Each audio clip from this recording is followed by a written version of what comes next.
And hello, welcome to a special MTN News Facebook Live. I'm Andrea Lutz. Well, this week marked a new record high number of hospitalizations for our state when it comes to COVID-19, and health officials continue to push the vaccine as well as the booster shot. Montanans are choosing to get it, with more than 20,000 boosters given out as of October 1st, according to the state health department.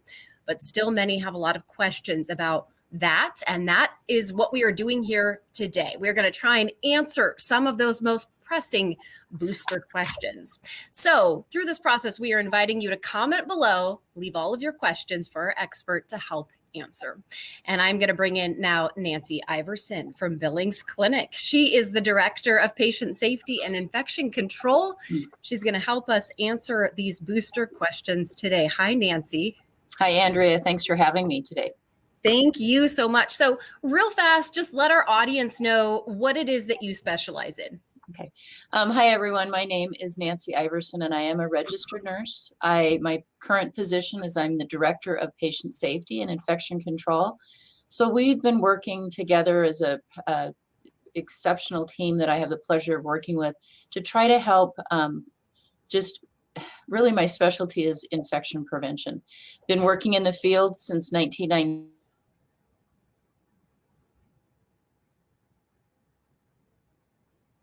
Well, it seems like we have just lost Nancy there, and she is our expert. So we're going to try and get her back as soon as we can. But we also just want to let you know that this is your time to ask any of those questions about the booster shot. That's what we're talking about here today. And of course, COVID-19 seems to be the big story in our state. We are trying as hard as we can to figure out where Nancy is right now. We're going to get her back.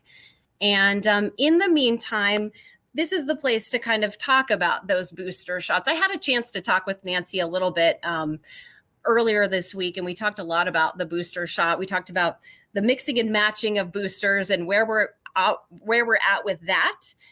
We also talked about, if we will see booster shots on a regular basis down the road, if that's something that possibly we might be doing like the flu shot. So when we do get her back on, we hope to ask her about that. Another thing that we're going to try and talk to Nancy about is Moderna and where we're at with that. There's a lot of things that are going to be coming out this week, and she's going to tell us about that. Things that the FDA is going to decide when it comes to the Moderna vaccine, the Pfizer vaccine, the J&J vaccine, all of those things. So we're going to talk about that with her. So as we get Nancy back online here for our Facebook Live, again, think about those comments that you have and comment below. And then we will make sure that we ask her about those. This is your chance to really hone in on your questions about the booster shot and see if you can get them answered. There she is right there. Sometimes technical difficulties happen, don't they, Nancy? They do, and I just lost my double screen, so I'm on my laptop. So I'm back. So thanks, Andrea. Thank you so much. When you left off, we were kind of letting our audience know that you really have been working so hard when it comes to COVID-19. Talk to us a little bit about that again. When we refer to you as an expert in this field, we want to let people know just what your background is. Okay. I'm a registered nurse. I've been working in the field. I've been a nurse. I'm going on 38 years of a registered nurse, and I've worked in hospitals my entire career. 1996, I transitioned from critical care, where I took care of pretty sick patients, not as sick as what we're seeing with COVID-19, and moved into the field of infection control in 1996. So I've been working with infection prevention for all those years, and have had experience working with other communicable diseases. And really, since our first case that we were able to care for, came in last March of 2020. So COVID has been pretty centric to our work here at Billings Clinic since last year, early 2020, but certainly have worked with other respiratory viruses. I was a nurse working in critical care when HIV epidemic was here in the early 80s. So I've seen some communicable diseases, so understand them, and I'm happy to answer questions for viewers today. Awesome. Okay, well, let's get right into it. We actually have a couple of comments already. Trina White says, can Johnson & Johnson people have a booster from a different manufacturer? This is something you and I talked about, yes. Mixing and matching that vaccine. Yes. What is going on this week with that? Okay, today is a big day. Today we're going to hear from the FDA. Many of you have heard and understand that the FDA, they have a committee, and it's called the Vaccine and Biological Products Advisory Committee, and they're meeting today on that tomorrow they're going to meet. Today they're meeting on Moderna. Tomorrow they're meeting on J&J, and they're going to be looking at the data that those manufacturers have, whether or not they're going to be advising a booster, what dose that might be. And I think tomorrow is when they're going to look at J&J, and we're going to hear then whether or not they may recommend a booster with J&J, or will they then recommend the booster for those patients or those people that got J&J, whether it'll be an mRNA vaccine. So it's this week. And then at the end of October, October 26th, FDA is going to be evaluating the mRNA vaccines for children 5 to 11 is right now what they're going to be looking at.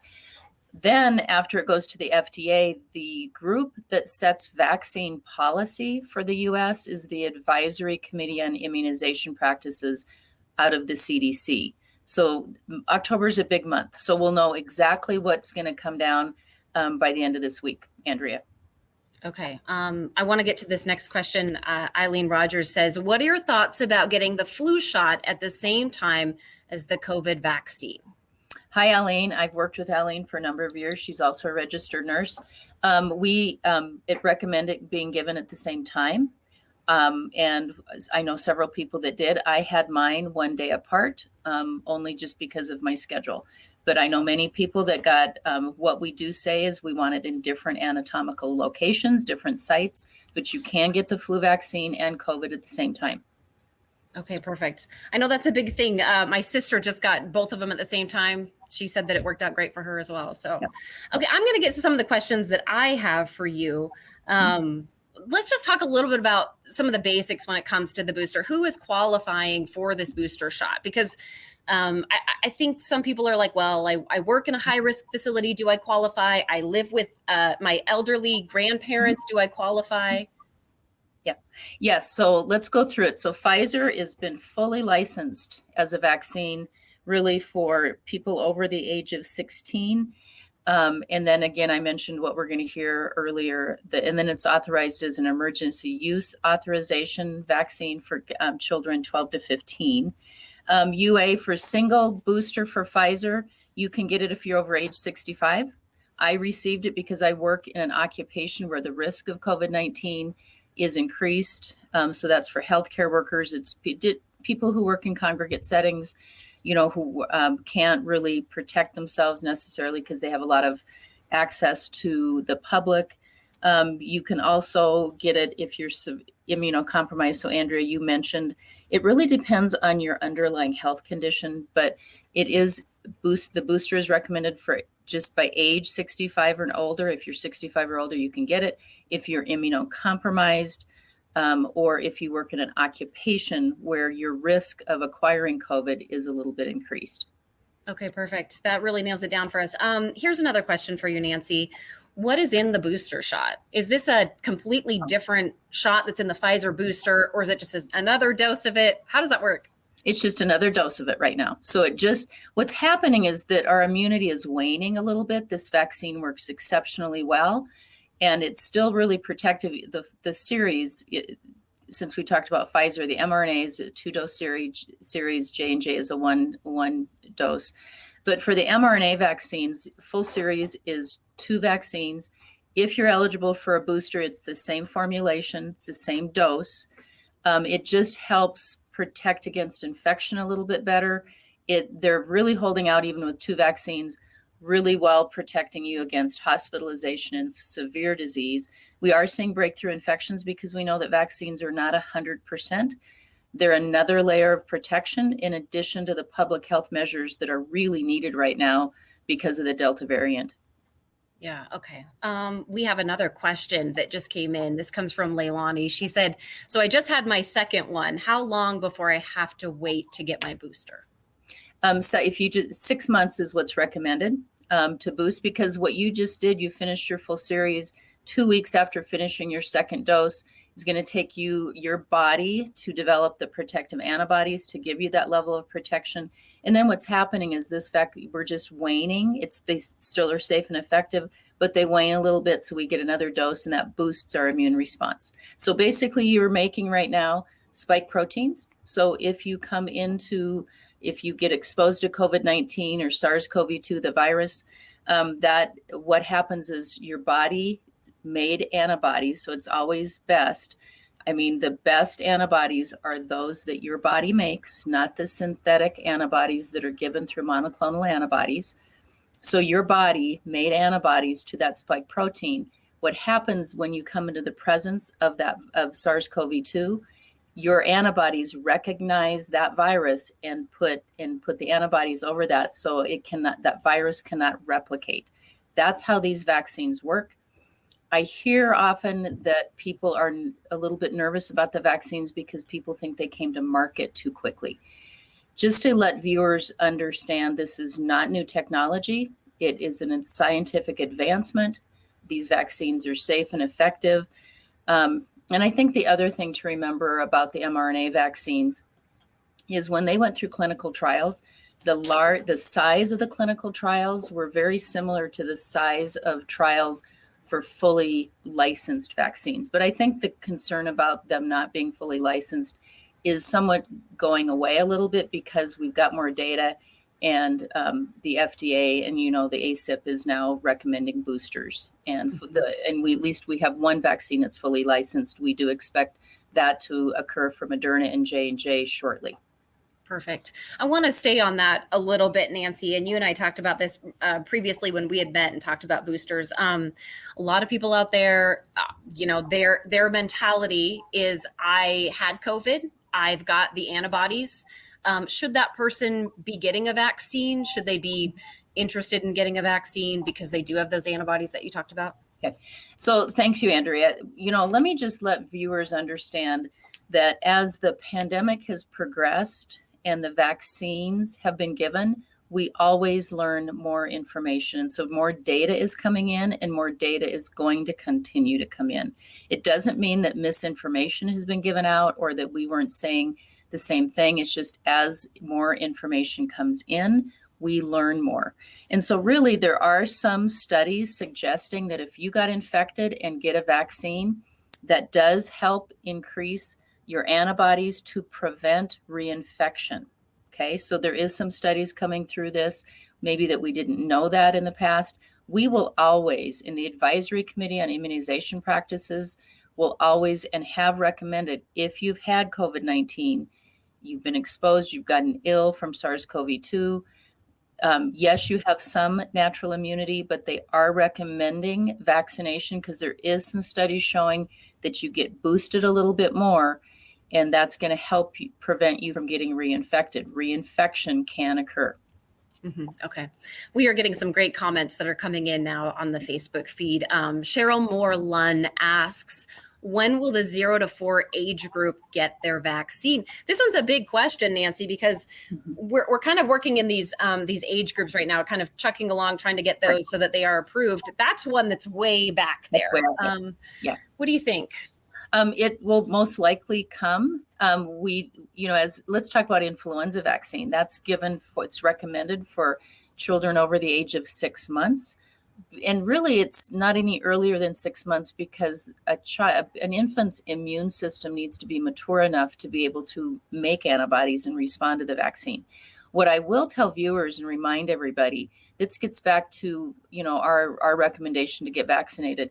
There are people in our community that, one, cannot get a vaccine for a variety of reasons. They did get the vaccine and they're not raising the antibody levels for protection. And that's what I would say right now for children, infants, 0 to 5. They are reliant on us, those who are caring for them, those are around them, and we share the breath and we share that close air. That's why parents and caregivers and people around the young children are vulnerable children. They're vulnerable to COVID-19. That's why we recommend vaccination to that age group. So it's going to be coming, but it's not right away.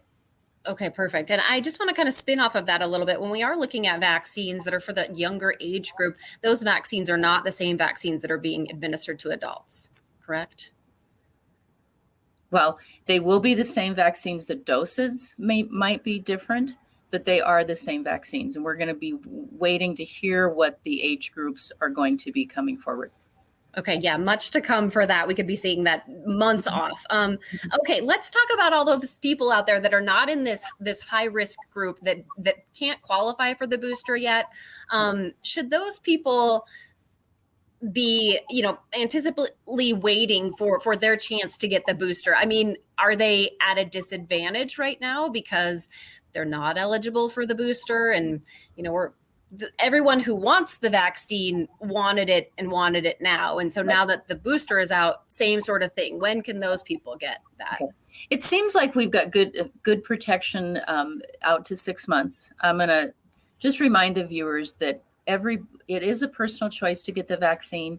Everybody has their own underlying health conditions or reasons for getting the vaccine. Keep in mind that public health measures are still needed. Delta is much more transmissible. And I'm fully vaccinated. I've had my booster, and I still follow public health measures because, one, I need to be here at work, and I have an elderly mother who I want to be around who's fully vaccinated, and I want to keep her safe. I also have people who have underlying medical conditions and who have cancer, have not been able to mount the same antibody level, and I want to protect them from getting infection. And we know one thing about this virus, which is a little unique to other respiratory viruses, and it's very true. People can shed fairly high levels of virus 2 days before they even know they have respiratory symptoms. So I know that that's hard for some people to understand, but that's why masking, especially in indoors, masking when you're within physical distance of people. We use arbitrary 6 feet. If you're singing and screaming and having fun, that distance is going to be a little bit further. So that's why masking is recommended. It does provide source control. Vaccination is another level of protection. Soap and water hand wash, avoiding crowds. All of those things right now are necessary for people who are waiting for the booster. The vaccines are still performing really well to prevent hospitalization, severe disease, and death. But your protection from infection is what has waned. So if you add those public health measures, you're going to reduce your risk of getting an infection. And it kind of depends on your underlying health is how you're going to respond to getting an infection. I don't know if viewers are aware of some of the real tragic cases that we have cared for. We are making record hospitalizations. I've been working as a nurse for a very long time, and what I'm seeing, I went into nursing a lot of years ago, and I did it to really to prevent suffering. And there is extensive suffering going on right now in our community. It's a noble position that you do, and we cannot thank our healthcare workers enough, Nancy. Thank you for that as well. I do want to get to Sarah Wagner's question. She has a pretty good question. Can you explain why COVID risks continue to go up, even though many of us have had the vaccine, and what would be the most helpful in getting more people on board with the vaccine? Sarah, that's a good question. Really, what's driving this current surge is the Delta variant. And respiratory viruses, when they are because it's widely circulating right now, respiratory viruses are going to mutate. And through those mutations, sometimes the virus gets, it's more mild. Right now, the Delta variant is more transmissible, and it's causing, from what I can see, a little bit more severe disease. We're seeing many more deaths than we saw before Delta was widely circulating. And right now, for the last 2 months, our state health department has stopped really doing the sequencing of this virus because 99% of what they're sequencing is the Delta variant. And I can look back over the last, 18 to 20 months.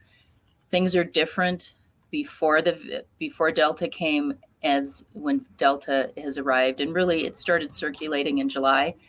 It is the predominant strain in our community right now, and it is causing much more severe disease and more deaths. Absolutely. Okay, Nancy, we want to take this question from Leah. She's talking about the Johnson & Johnson vaccine. There is no booster for the Johnson & Johnson, but she has just a question that I think a lot of people have asked about the Johnson & Johnson vaccine. You hear so much about the blood clots, and there have been people who have died from that at the beginning of it. Is it safe is basically what she's asking. Yes, it's safe, or it would not be out and it wouldn't be available. FDA, as you know, paused it so they could look at some of the data that was coming through. The vaccine adverse, the reporting tool that looks at our vaccine safety, and it looks at people who've had the vaccine. It is safe. It is effective. Don't forget, I think when you always have to weigh benefit versus risk. People who have had COVID have had significant risk and have had blood clots and strokes. This is something that I don't think people quite understand about this virus, but it has caused a lot of harm, just the natural infection of COVID. But yes, to answer your question, the Janssen J&J vaccine is safe. Okay, perfect. I'm going to look back through some of my list of questions that I have had. Do you think that, and this is something that you and I have addressed before when we've talked about flu shots. Do you think that a COVID booster is going to be something that we live with for a while, years to come? This is a personal opinion. I'm suspecting, after just watching early on, that we will probably be getting boosters for COVID vaccine, much like we do for influenza, because of the mutations. We'll wait and see. But right now, I've been boosted. We know that. We don't know the frequency of boosters. But, I'm a little bit more willing and able to just let science play out, and we're going to keep learning. We've learned a lot about SARS-CoV-2 through this pandemic. I expect that other emerging infections, which I've worked around for a number of years, we just learn more, and we're learning more about SARS-CoV-2. So I'm willing to be a little patient and just watch the data, and it will come. And that is something that you have said. You have talked to me about that too. A lot of this is just going to be watching the data, seeing how it forms, maybe doing some adjusting, and we have to be okay with that, right? Yes. Yep, we do. All right. So Andy he's asked us a question, and this is a good question. We do want to know this. So hopefully, Nancy, you can address this. Sparrow Andy comments on our Facebook page. He says they were pushed too fast. Wouldn't need a booster every 6 months after your second dose if there was enough research done to test the longevity of the vaccine in the first place. Okay. Andy, respectfully, I disagree that they were pushed too fast. This is technology that we have known about. Why it came to market so much quicker is that we were able to sequence the virus early on. I think it was released in January. And because of the scientific advances for how this vaccine, the mRNA vaccine, was made, we were able to get it into people's arms right away. And if you think about the influenza virus, which we've accepted, and we've taken that I've taken it for decades as a healthcare worker, the influenza vaccine, depending on what is circulating and what type of match we have to the circulating strains to what's in the vaccine, for flu vaccine, the flu vaccine on some years is no more effective than about 35 to 40%. And again, individuals will have varying immune response. Depends on how healthy their immune response is to that vaccine. So you have not everybody's going to have a 95% immune response to the vaccine. That varies depending on your individual immunity and your immune response. So I disagree with your comment that they came too fast. I think it's a scientific marvel that within the same calendar year that we had the SARS-CoV-2 genome sequenced, that our scientists who have worked tirelessly for decades to bring this advancement to us to prevent infection and death. All right. And thank you, Andy, for asking that question. That is, there are a lot of people that feel that way out there. So Nancy, thanks for addressing that one as well. I want to just ask you, do you think that more drug makers are going to be coming forward with more vaccines? We now know of the COVID pill that came out recently. There's a lot of stuff that's happening with COVID. And you did say that it's a lot of moving parts that we're going to have to watch. So, Nancy, I know you're keeping track of those things, those milestones that are coming down. What do you think about that? Or what are you seeing? I think right now we're very fortunate to have 3 safe and effective vaccines. And I think it's really helpful for all of us to know that we've given so many doses that we're learning.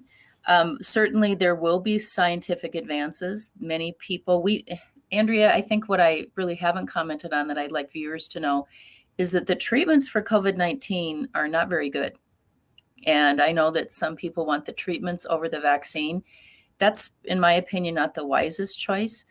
The treatments just aren't that good. What we provide people when they're in the hospital is a lot of supportive care as their body tries to fight against this virus. And just even last night, we lost 3 people to COVID-19. So a lot of people aren't winning the battle, and the treatments we're giving them, we're giving the approved treatments, and they're not as good as the vaccine. Yeah, it's heartbreaking to have to hear that. And we sometimes hear about what you can do in there. Kudos to our nurses and hospital staff who are trying their hardest to make people comfortable, but that's unfortunate news to hear that. Let's get to what Lindsay says in here. She basically is asking every 6 months, getting a different variant, getting a different booster. I mean, is that kind of what we're looking at here? Are we going to have to, try and adjust every 6 months? Okay, now here's another 6 months. Here's a booster. Here's another variant. What do you think? Maybe. I don't have that information. What we do know now, as respiratory viruses do, they will mutate. There is a newer variant that we're watching that doesn't seem to be as virulent, and it's just a variant that is being monitored right now. And there's many variants out there that we're watching. I don't know what we're going to need. We'll keep watching. I'm a little bit more comfortable to watch this play out. I've mentioned this to Andrea privately. I have always felt that COVID-19 is going to be with us for 3 to 5 years, and eventually this virus will mostly become endemic, which means it's going to be a circulating virus that we are going to have to learn to live with. Nancy, we have a couple of minutes left still in our Facebook Live. I just want to ask you a little bit about, your work through this. We've been dealing with COVID now for a couple years. We've been through a lot as a society. We're now at the point where we have vaccines, and now we're at the point where we have a booster. Just you working in the healthcare industry and with your expertise and your experience, what are your thoughts about where we're at right now medically? Are we at this place where, like you said, we can marvel at it? Do we have a lot of unknowns still that we need to be patient with? All of the above, Andrea. We do have a safe and effective vaccine. I think those of us in healthcare are perplexed and puzzled and maybe frustrated with those who have not chosen to get the vaccine. If they could see what we saw every day, they would get to the vaccine. And we're hearing from patients, and I don't know if others have been watching the news local. We've tried to get the message out.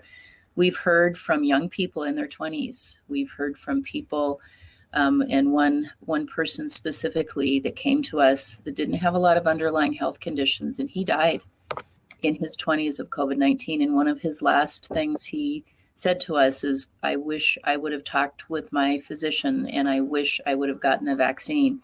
We've heard from people who have recovered but have to go into rehab, and they're young people that did not choose to get the vaccine, and they regret that decision. I just know of children that have lost their parents. I have watched people who have lost their loved ones from COVID-19, and this suffering and death and harm is preventable. I don't know how else to say that, Andrea. Yeah. All right, Nancy, thanks for addressing that. I just want to kind of put a ploy out there again for our viewers. If you are watching, this is a chance for you to comment or ask a question to Nancy with Billings Clinic about the booster shot, the vaccine in general. This is the time where we're going to take all of your questions and really hammer it all out. If you have something really pressing that you just really want to get out there, now is the time to do it, because Nancy, she is an expert in this field, and we've got her for a little bit of time. Nancy, if you're okay to keep going, Scott Watson has a question. Why don't we talk about health and fitness to medicating pre-existing conditions? No money in healthy population COVID is big money. That's a thought. Is there something to that? If we are trying to keep our immune systems a certain way, if we feel like health and wellness is a big thing, will that help us? It does help us, Scott. That's a good question. It's a good point. I do think we know that there are things that we could do. And I think a little bit what I've seen is maybe some of us haven't had the underlying health that would have helped us a little bit with COVID-19. But here's my general observation. I think people have underestimated the severity of this virus. It is different than influenza. It is different than anything I have seen in the years that I've practiced. I also think people have overestimated their health. One thing that I will say about this virus is that you don't necessarily know how it is going to play out in each person. Just when you think you see a trend, and they've been published, we know what are the higher risk conditions. But yet what I see is people have overestimated. It's absolutely essential you get your rest and you sleep, you keep your weight at ideal. All of those things will help you. Yet people have really struggled with this virus who are fit. So you just can't say I'm healthy and fit, and I'm gonna, because you're probably going to be overestimating the severity of this virus. Don't think that you're protected just because you're safe and fit against this virus. This is a different virus. That's an interesting perspective. A lot of times we hear they had underlying issues. There was a pre-existing condition. So it's really interesting to hear you say that, Nancy. I want to get to Jenna's comment. She says, understanding the main point of the vaccine is to prevent severe cases and death. Are the boosters seeming to restore the immunity aspect back to the original efficacy? I would say no, is my short answer to your question. The main point of the vaccine is to prevent infection. I think there's significant risk with this virus, and certainly you don't want to have hospitalizations, severe disease, or death.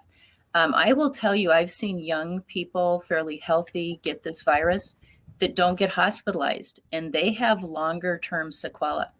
And some people call it the long haul of COVID. That's real. You can't get that back. People have lost their hair from mild infections. They have lung damage. They have heart damage from the virus. I guess causing strokes. This virus, from someone who's worked around communicable diseases, find this virus fairly interesting in the way it's played out and how it's affected people. It's a pretty serious virus. Interesting. Okay. Let's get to Denise Frey. She says, what are the side effects from the booster shot? I've been wondering that exact same thing. I did get my Pfizer shot, and the second one just really, it put me down. And I told you about that, Nancy. So when I think about getting the booster, to be honest, I'm a little bit nervous about that. Am I going to be in bed for another 12 hours? Can you talk to us about that? Yeah. Andrew, you and I've talked about this before. You're younger than I am. You're probably the side effects that you experienced, what we're hearing from people who have had the full series and then get a booster. Sometimes that booster is very similar to how you responded to your prior doses of vaccine. For me, I'm older than you are. I had a sore arm. It was since I got the COVID in one arm and my influenza in the other, one day apart. Both, I had sore arms. I had a little bit more soreness in my COVID arm. But actually, for someone who's a nurse, I was grateful that I had a response because of my age. And I knew I was making spike proteins again to protect me, to give me a little boost in that protection, because I want to get back to normal life as much as possible. And I need to be here because our health system needs all of us here right now to serve this community that really needs us right now. Yeah, we did have that conversation about immunity, and I learned something in that. So that was actually really helpful to know that. I wanted to ask you this. We were having kind of a conversation in the newsroom before we hopped on here. What if somebody is like, I've got my vaccines, I'm feeling good, I don't feel like I need a booster, I feel like I'm protected. What do you say to that? I say that that's a personal choice, and that's okay. Depends on what you do. And just keep in mind, if your goal is to not get in the hospital and not die from this, but I don't know your underlying health conditions. So I always want to know a little bit about people before I can answer questions completely. But there is risk. So you have to do the risk benefit risk balance is how I would answer that. But I would caution you, like I've said before, Delta is a little bit more severe and it's more communicable. So I know, Andrea, you and I have spoken about this term called an R naught. It's a quotient that measures the infectiousness of diseases. That's something those of us who work in my field know. COVID, the ancestral strain of SARS-CoV-2 is about a 2 to 3. It's a metric of telling people how communicable different diseases are. We know measles is the most infectious virus that we know, and that has an R naught. It's published anywhere from 12 to 18. Sometimes I've seen 16 to 18. So think of that metric of 18. Most communicable virus. It's airborne. I've been a nurse old enough. I saw a measles outbreak. So that's how long I've practiced nursing, when measles was circulating and people could actually diagnose it. The Delta strain of the SARS-CoV-2 has an R naught value of 5 to 9. So it is more transmissible. It's more communicable. So if you're not going to get your booster, take public health measures. And even if you're not going to get your booster, but you're planning to, but you fall into that group that's not eligible for the booster, talk to us about that again. I mean, you're still covered. You got your vaccine, right? So you're still, what is it? It's 80 some percent, correct? Yeah, that's correct. I mean, here's what I do. This is how I practice, because my goal is to try to avoid infection. I have lots of reasons why I want to do that. I have personal health reasons. I have people around me I want to protect, and I want to come to work, and I don't want to be out for a period of time. I think when I'm outside, I think outside is safer. I'm not going to go into large crowded areas outside. And because I read a lot of outbreak studies too, I read a lot of different things and what people may read. When I go indoors, I wear a mask. Sometimes I'm the only person in a grocery store with a mask. I'm okay with that. I understand this virus differently than some. So that's how I do it. I'm careful about my hand hygiene. I understand this virus can live on surfaces for 72 hours, but honestly, this virus is spread through the breath. And so it's really maintaining physical distancing. It's being around people. If you know their vaccine status, if you're indoors, there's still risk. I'm just into risk mitigation right now because Delta is circulating and it's pretty severe right now. All really good points for us to think about, Nancy. Okay. We have more questions. Nancy, how are you doing on time? Are you able to keep going for a little bit? We've got a lot of these questions. Okay. All right. You let me know. You keep me up to date on that. Laura Gunn asks, how is the current number of COVID cases affecting healthcare for people who don't have COVID? Let me make sure, Laura, I understand your question. I will tell you that I don't know if it's a question about how healthcare personnel are being affected by this disease. They're frankly exhausted. I watch every day, and we come to work to serve this community. And it is the hardest time that many of us who have been in healthcare are experiencing. It is exhausting. We watch the suffering. There's a moral injury occurring. I've heard young people, I've watched professionals that I have deep respect for. They're crying, they're broken. Yet they come to work because they are called to serve. They came into nursing or medicine the way I did to stop suffering. But there are also healthcare workers that are leaving the profession. And that is tragic. And I don't know if we understand the toll that this is going to do to our society in the future when we don't have people who are skilled and experienced to take care of the patients that are coming in. These are not easy patients to take care of because they are that ill.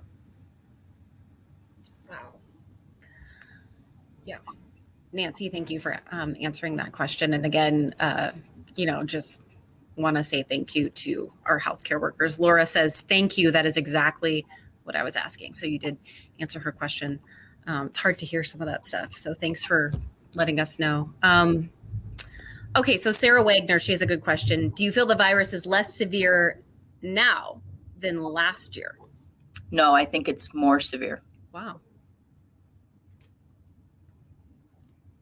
And Nancy, what are your thoughts on that? Is it just Delta? Yeah, Delta, and I've seen young people get very, very ill with this disease. More, and I think we've communicated that a little bit, is that we're seeing younger people in the hospital with COVID. We're seeing younger people die from COVID-19. I've not seen anything like this before. And again, I started practicing nursing in the 80s, early 80s. And the crazy thing about this that I've just been thinking about is now there's a vaccine. And now we're at the point where we're talking about boosters. Mm-hmm. And for it to be in a situation where we have a solution, but we have a situation where it's not better. Yeah. Is that frustrating to you to have to see that? Yes. Mm-hmm. I understand where people are. I think people are waiting to see the data. You and I also talked about the vaccination in pregnant women. That's been proven to be very safe and effective, but getting COVID-19 while you're pregnant, there's significant risks, and the significant risks about dying and your baby being harmed by this virus. It's time for people who are listening to talk to your healthcare provider. Find the person in healthcare that you trust, that can understand this data, because there's a lot of misinformation out there. There's a lot of misinformation being pushed. Find somebody you trust, spend the time with them. They're happy to. They want to answer your questions so that you can have an informed decision, because it's really up to you. I wouldn't have social media inform me.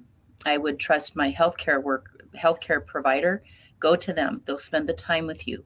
They're urging you to do it. It's because of what they've seen. It's because of the data they're reading, and it's because of what they're personally experiencing right now. Perfect. Nancy, that takes me to, I want to talk a little bit more about pregnant women. You and I discussed that pretty well in our last sit down. Women who are pregnant, who have gotten the vaccine, women who are pregnant and thinking about getting the booster. What does that do for that unborn baby? How does that work if you're going to get a booster? Because children 0 to 3 are not in that age group yet. So there might be a lot of questions for people on if they should do that, if that's something that they're comfortable with. But there's got to be some sort of reason why women who are pregnant are in that group. Let me tell you, back when the CDC, it was just a couple weeks ago that CDC released this advisory. I think it was on the 29th of September. The alert was sent out because of the data. It was somewhat alarming. The month of August, they saw the highest number of people who are pregnant die from this infection. So that was kind of a wake-up call.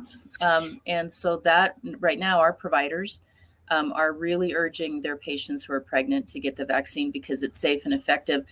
But truly, pregnant women aren't safe from the Delta variant and what's circulating right now. So that's one of the reasons the messaging and the alert came out of CDC to start messaging to people really what we're finding in the safety data that's coming across. So when I've talked with you about VAERS and that V-Safe, at the time that was published, about 4,000 pregnant women have been studied, right? And so what we found, one of the studies people are often worried about is my miscarriage. Do I have a higher rate of miscarriage? And that was not found. There is no higher incidence in miscarriage from those who get the vaccine. They've studied that. One other interesting piece of information that's come out is that mothers can actually pass the antibodies to their babies so they get a little bit of protection. So that's a question too about should breastfeeding mothers get the should we get the vaccine? Can I so yes, there are some, it also doesn't affect fertility. We just know the vaccines are safe, and it does impart safety to those babies that aren't protected without those around them caring for them being vaccinated. Yeah, it's one of those things where people are always asking, where's the data? Where's the research? There it is. It's right there in those studies. It is. So good to know. Yep. Okay, I do want to get to another question. Terry Rockwell, she says, I know 4 people in the last month that tested positive, and they all have been vaccinated. What are your thoughts, since it's supposed to prevent the virus? Okay, good question, Terry. It's not 100%. It's never been marketed that way. It reduces your risk. I'd be curious. Those are called breakthrough infections, and we study those. Okay, and if you go out to the Montana Department of Public Health and Human Services website, there is a variant report, and you can read about the number of breakthrough infections. They track those. Breakthrough infections are actually they're defined as you've completed your series of vaccines and then you've waited 14 days. That's what's fully vaccinated. It's people who get infections outside of that time period.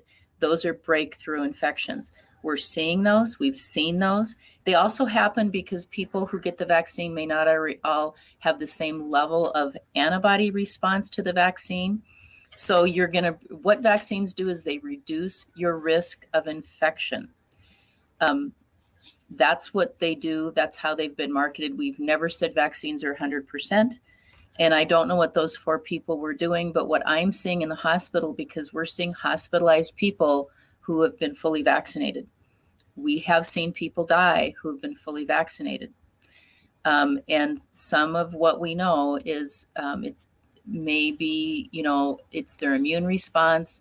Maybe they didn't follow all public health recommendations. But again, it's really, really weighing benefit versus risk.